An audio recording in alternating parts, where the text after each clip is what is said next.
And now, it's 10 a.m. Let's just get down to it. And it's time for your sports fix. Strap yourselves in, folks. From two guys who have covered the teams you're passionate about for years. We are professionals. This is Jake Scott and Ben Anderson on 97.5 The KSL Sports Zone. Jake and Ben, 97.5 The KSL Sports Zone. Jake Scott, Ben Anderson, who is back for Friday and then off for the weekend. Hi, Ben. How are you? I'm good. I'm actually going to do a very similar thing when I go out of town in a couple of weeks where I come back for like a day. But it is good to see you. How are you? How Doing was well. the trip? Was it good? Excellent. Did some paddleboarding. Good weather? Everything? Very good weather. A little windy, but overall Is it A+. still raspberry days, which is what everybody wants to know? No, and in fact, they have a great grocery store up there now. I was up at Bear Lake, I don't know if we said that, but there's a great grocery store up there. But the cost of raspberries is outrageous still. So I don't know what's going on. Well, inflation, Ben. By the way, inflation has hit Bear Lake at a level that has not reached Salt Lake. Well, it's also becoming kind of a resort town. It is, which it used to be just be a small town, right? Yeah. So you've got that going for you, which is nice. But save other than that, a good trip. A+ trip. All right. How was your parade? We're going to get to the parade. Oh, okay. A little later on in the show. The parade was eventful, and we had a great time, but there was some controversy. Oh, okay. So we'll have to get to that. Okay. Joining us now in studio, he covers the Utes for KSLSports.com. You heard him with PK. He's so nice to stick around because, frankly, we have you on Fridays first. Yeah. And it's nice to know that Steve Bartle continues to be a great friend of the show.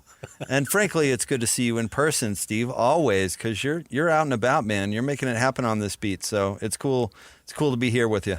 Appreciate it, man. It's good to be in today and in studio and joining you guys. No, go ahead, Ben. Steve, we were just talking about how nice it is that this year's going to have so many different storylines. I got really sick of 24 months of his Cam Rising going to start this week. Oh, yeah. It was crazy that just kept happening. It was just horrible. But, okay, so along those lines, what are we certain of? What do we know before camp opens up on Tuesday? Well, the nice thing is we're not going to be dealing with any sort of quarterback injury drama like we were the past two seasons, at least knock on wood. Yeah. Knock on wood for sure. But I think with what we know about Utah is obviously it starts on the defense side of the ball with, the guys that they bring back, Lander Barton, Smith Snowden. Those guys are going to be key, and that defensive unit, was despite the win-loss record last year, that defense still performed at a really strong level. So you like what Utah has there. And then, the offensive line on the other side of the ball, you've got two offensive tackles that are projected day one type guys in next year's draft, and Spencer Fano and Caleb Lomu. You've got three experienced guys, alongside them in Tanoa Togiai, Jaron Kump, and Michael Mokafisi. So you feel really good about the offensive line and what Jim Harding has built there. And then, we with Jason Beck coming in and this offense, there's a lot of intrigue around it, but we know that this is going to center on the run game. And that will include Devin Dampier. That will include Wayshawn Parker. In what form and in fashion will be really exciting to watch as that unfolds over the course of the season, what Beck and what they like to do. But we know that that's going to be the focal point. And I think that's going to be really key for Utah, getting back to an offense that leads and is a product and points to your brand, your culture, your identity as a football program. I think will be a big thing for Utah going into the season. Steve, Bartle me this. I came in today telling Christian, I was like, if Steve on his podcast doesn't do a segment called Bartle me this, he's really missing out. I'm gonna write that down. And Bartle me this. I thought, man, I just had a banger of an idea the mailbag for Steve and his podcast. Everyone, Bartle me this. What is the tempo? What is the tempo going to look like? Jason came up under Dr. Bob, right?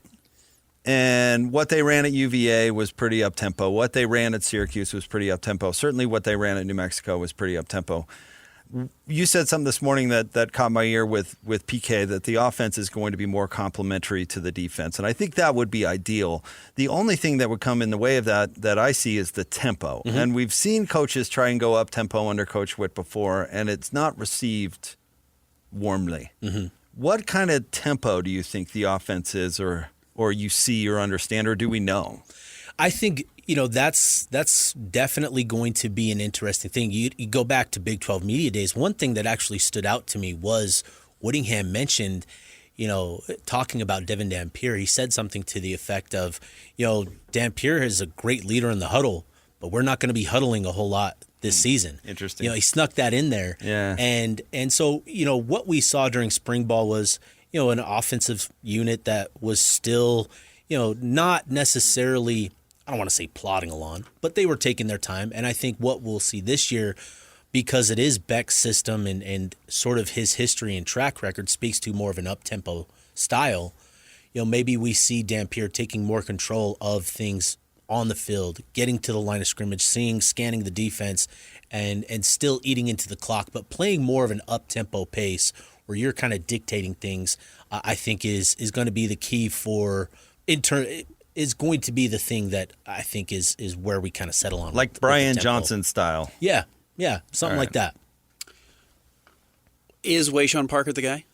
I think Wayshawn Parker is the guy. Yeah, I think so. And I think when you look at what he did last year at Washington State, 735 yards, 4 touchdowns, that offense is geared towards the passing game. And John Mateer, obviously, moving on to Oklahoma, and Ben Arbuckle, the offensive coordinator, that offensive line in front of him was also geared towards the passing game. And so, coming here to Utah, I think the expectation is that he's going to be the workhorse. He's going to be the guy. And I mentioned this on with PK, but when you look at the production between Dampier and Parker last year in the run game, where Dampier was running for 1,100 yards, 19 touchdowns, and Parker was 735 and 4, I think it's very easy to see those two numbers flipping this season for Parker and Dampier, where Parker is now the guy running for 1,000, 1,100, 1,200 type yards. I think that's the goal, that's the hope for him, that he can be that sort of workhorse, that lead back. And they're going to incorporate a number of different guys. Beck's offense, he's used 3 running backs pretty consistently. Last year, it was Jevin Jacobs, Eli Sanders, and Nakari Rogers. They brought Nakari Rogers to Utah from New Mexico, so you've got a piece there that already fills that role. I think finding a third running back will be really key for Beck and that running back room. And Mekhi Bernard doesn't have any eligibility. No, left. He doesn't, unfortunately, man. He'd be perfect. 7 or 8 too. years later. Yeah. Yeah, he'd be perfect. But I think, finding that third guy, and it could be, a Hunter Andrews, it could be a Nate Johnson filling that third back role. It could be a true freshman in Daniel Bray, who adds an element to that room that isn't there for the other guys, where he's more of that dynamic athlete, the speed guy. I think that's going to be something of focus for Beck and Coach Atuaya. Does Wayshawn Parker remind you of any former Utah running backs? Yeah, I made this comp. He reminds me of a bigger John White. Okay. So sort of a no-nonsense runner, but cat quick, changes directions on a dime, no-nonsense runner. He's not going to dance, he's not going to wiggle, he's not going to do those things, but he's really good at seeing the line of scrimmage develop, finding the crease, and just hitting it. And I think that's sort of his style is in that John White mold. Well, if he can play in the fourth quarter like Juan Blanco Cuatro did, that would be that's good news really for something. Utah. He was so good in the fourth quarter. Spencer Fano is the latest example of Witt playing the long game on a player, and not just Witt, the coaching staff. Play this guy early. Like, we think there's star potential here. I think of other players. I think of Brian Blecken. I talked to Morgan Scally at like spring ball or something like that, and he's like, "Oh, we're getting this dude on the field." Marcus Williams. I remember a game when he was a freshman where Sharif Shah was literally yelling at him about like 2 steps to your left. Like he obviously had no idea what he was doing, but it's like this dude's got. We're gonna play the long game on this guy because it's crazy. So this is more of a conceptual question. Is that going to be possible going forward? Yeah. Where you play a guy, you invest in a guy, and the guy actually stays or plays as an upperclassman. You probably leave early, but I think you get my point. Is that going to be possible going forward? Yeah, it's still a thing, and I think that's with all the changes going on with revenue sharing and NIL and all that sort of stuff. A lot of the focus is on on who leaves, right? But there's still a lot of guys that Utah was able to bring back from last year's roster, right? Spencer Fano, Smith Snowden, Leonard Barton. There's a handful of guys that were getting a lot of interest from other programs somehow in the roundabout ways that we all know go on with it. There was a lot of interest beyond even just within the state. Like there was a number of power programs that were pursuing guys. And so to hang on to the top guy, Spencer Fano, I think that speaks to just what Utah has in place now and other programs have in place. So I still think that's a big key. And, as you were talking about some of those, freshmen that they have the long view and the long-term vision with, the guy that comes to mind in that sense with this year's team is defensive tackle Carson Kafusi. I think he's going to be a guy that, is going to play a significant role for Utah this year, assuming that he continues on the trajectory and the progress that he made in spring ball. If he continues that in fall camp, I think he could work his way into a pretty significant role in that defensive tackle rotation and be a key figure in year 2 and year 3 on that defensive line for Utah. Who are the 4 guys on the D-line? There's still a couple battles waging on, but I think Logan Fano is going to be one guy, Dallas Vakalahi, and then who they sit next or who they place next to Vakalahi will be interesting to see. Liki Vimahi, Jonalea Ea are the 2 guys that'll battle out for that spot. And then the other defensive end position, that's going to be really fascinating. John Henry Daly, Cash Dillon are kind of the guys, Paul Fitzgerald as well. There's a good battle at defensive end. They feel really good about the depth that they have there. They feel they have 5-6 guys that'll rotate and play a significant role. It's just kind of figuring out who's actually going to be the guy to start, the games alongside those other guys that I mentioned. But I think it's going to come down to John Henry Daly and Cash Dillon as the guys, with Paul Fitzgerald kind of serving as the primary backup to Logan Fano. But we'll see. I want to ask you a media day question, but it has nothing to do with the Utes. One cool thing about media days is you get to interact with people from everywhere, right? Yeah. And lunch is particularly interesting because you pick up on what the vibe of the league is, whether it's a controversy or whether it's Dion going to wear a cowboy hat or who's going to be good. I'm curious to what were people talking about at media day? What are the vibes in the league? A lot of the conversation centered around Texas Tech and what they've done, with the money being invested in that program and in the recruiting realm specifically and all of that. That was a pretty significant and consistent topic over the 2 days there.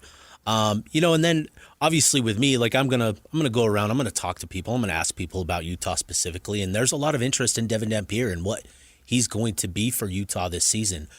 Ari Wasserman of formerly On 3, now of Rivals, is one national media member that is all aboard the Devin Dampier train and is really excited to see what he can do and what sort of impact he can make for Utah on the offense side of the ball. So that was pretty interesting. And then, there's obviously others that have different opinions and are taking more of a wait-and-see approach with Devin Dampier. But the big topic was Texas Tech and revenue sharing and what needs to be done to, provide the guardrails needed to keep a level playing field, not only in the Big 12 Conference, but nationally. I think that was the big topic throughout the 2 days there. Better to get them early? I think so. Yeah, I think so. And Utah opens their Big 12 schedule against Texas Tech, by the way. Yeah, that's going to be a big one. And it's a nice thing to have the Red Raiders at Rice-Eccles and not on the road in Lubbock. That team is going to be, man, they bring back a lot from last year's team, and then they've just added really good pieces, right, through the transfer portal. And they've put all of their chips, on the table and going all in on this season. The expectation for them and talking to their media members specifically, there's a lot of confidence and belief that they're going to run the table. And you look at what they've done to build the depth and strengthen some of their weak points, and on paper, it makes a lot of sense with what they've brought in. But there's always been that, the reality of it all coming together and these guys actually gelling and performing, that's going to be the big question mark. And so I think it does help Utah that you get them out the gate where you have a little bit more familiarity with Devin Dampier and Beck and the familiarity and experience in that offense, and working those pieces together with the offensive line and run game and being at home, I think is really helpful for Utah. So here's my theory on Texas Tech, and maybe I'll be wrong. Okay. I love it. I want to hear it. If you paid attention to how Mike Leach left that university at all, the bozo factor at Texas Tech is extremely high. Yeah. And you look at that university and you say, okay, well, Texas, recruiting, resources, all these things, why is it just a wash in mediocrity? And the answer is the bozo factor. I'm sure if you sat Matt Wells down and said, hey, what's it like over there at Texas Tech? Yeah. He'd probably say, God, those bozos don't know what they're doing. You know what I mean? Yeah. So, yeah, you influx a bunch of cash, but you still have to make the right decisions. You still have to bring in the right players. You still have to coach them correctly.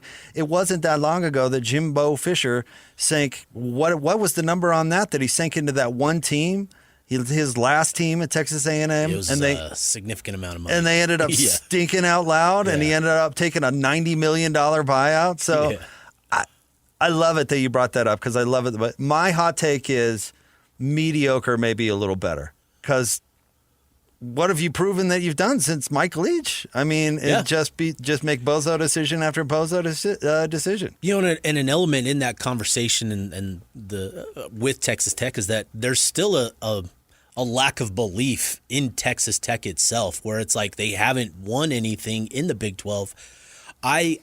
In talking to and listening to Joey McGuire and the personnel guys that they have in place there, I'm blanking on the GM's, the general manager's name there, but I've talked to people that are really high on what he does and how he operates.